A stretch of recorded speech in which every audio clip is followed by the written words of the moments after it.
Okay, so this isn't going to be very clear, but an update. It's just me and Story sitting here. And we just had a nice week. Ezra's been doing really good at school. I have been kind of going back and forth on figuring out what works best for him. As you can see in all the videos, I've started homeschooling him, and it's going pretty well. It's been difficult, but it's also been fun, and I'm finally getting to a point where I'm starting to have a little bit more confidence. For him, he is 8 years old, and we are literally doing some pre-K stuff, some kindergarten stuff, and some first grade stuff. It's like he's all over the place in different areas, so it just wasn't working for us in a regular school. I've never tried a public school, but I tried a charter school, which, you know, they just didn't have what he needed. And then the public school had what he needed, but he would have been in a room with other kids with special needs, and he doesn't do very well in a group of other kids with similar issues or heightened. He'll either get overstimulated. He just needs one-on-one. I actually got this really amazing printer. It's called a Epson, what is it called? Epson Eco Tank, and I highly recommend it if you're going to homeschool. You've got to get that printer. You have to. I got it for like $230, and I got mine from Office Max, and you can print. Oh gosh, I'll do a review on it, or you can probably just look it up and you'll find a review somebody else did, and it's the best thing. And I got a laminator, and that's pretty much. Oh, and then like, oops. The kids are doing something in their room, and it's startling. Story bell. Anyway, and I got like the little like Velcro dots. And so far, that's pretty much what's got me through all my homeschooling. It's just been like a must-have to begin. And then, of course, I've got like lots of books that I just... Sometimes if I spend a lot on the books, I will just make copies instead of actually using it, because I know, like, when I'm teaching something, sometimes repetitiveness is just what we have to do. Like, we could be working on one page, and then, you know, the book is set up for the kid to do the page and be done with it. But with Ezra, it's like, for us, we need to do the page like 2 or 3 times, the same page, before we can move on, as long as he's comfortable with it, if he's still interested. I don't push him if he's like, you know, realizing, oh, Mom, you're making me do the same thing over and over. I will change it up, and I will do another page that's similar or something. But if he really likes it, I'll just use the same page again if he enjoyed it that much. It's really about following the kid. I really love Montessori, so that's kind of where I get some of that, like the way I kind of see things.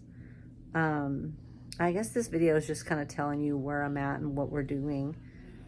If anybody has a requested type of video that you want me to do about us, let me know. I know what I need to do is pull some video of our past of Ezra and how far he has come. He's come so far, you guys. He didn't talk till he was about 4, and now he's getting a lot more words, and it's so exciting.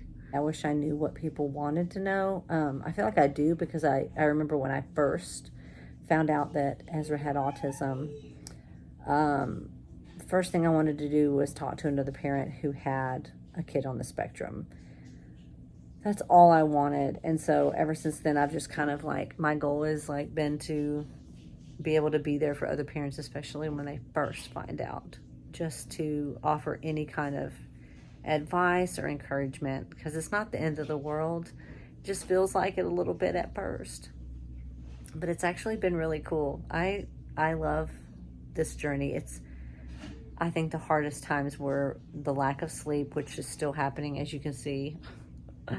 That is like a permanent thing with me. And then I keep on having kids, and you know, I don't get sleep. I don't think I'll get sleep until my kids probably ever move out or something. And just the way I am, I'll probably never get sleep. I'm always want to pray for them and things. But what else can I tell you about us?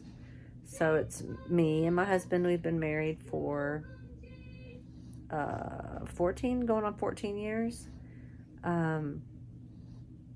We didn't have our first kid till we were married for like 6 years.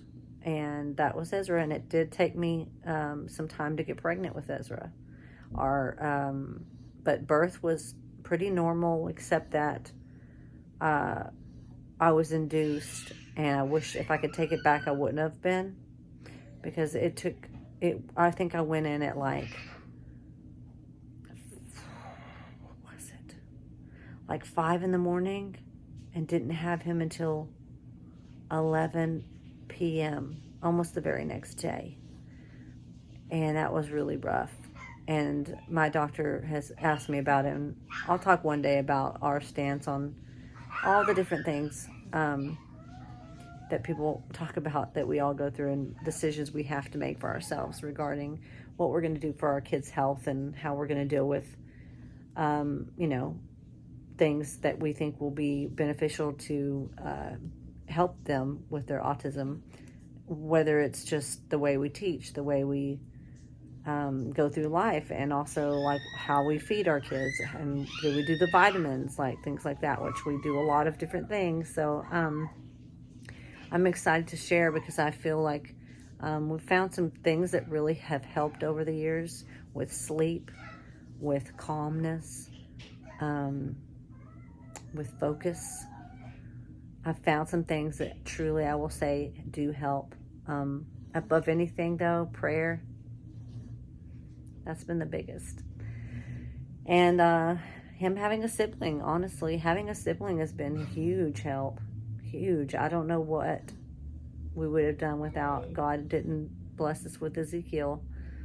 And then we have ABA we do, which some people frown on ABA.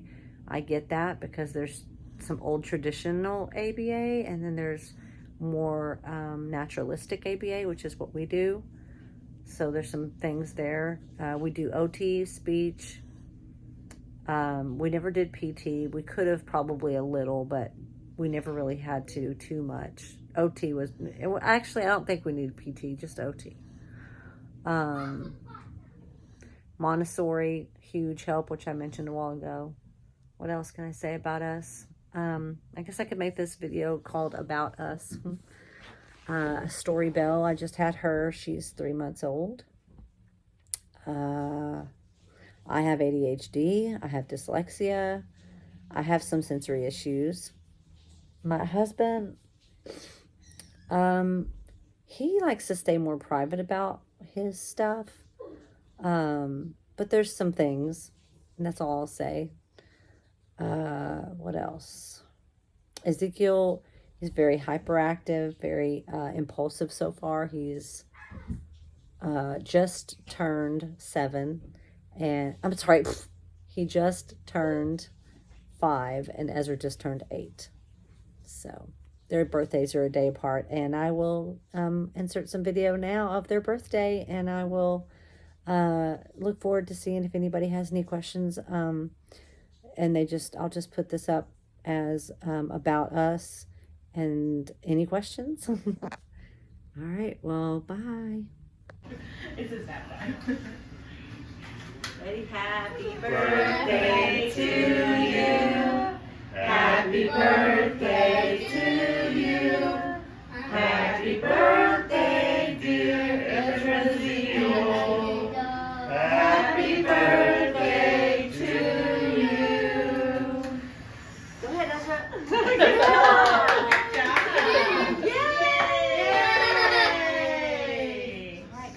Good job, love your candle. Do you have one of these? Yeah, you Okay, can. which one do you want? Yes. You're on. Do it. I want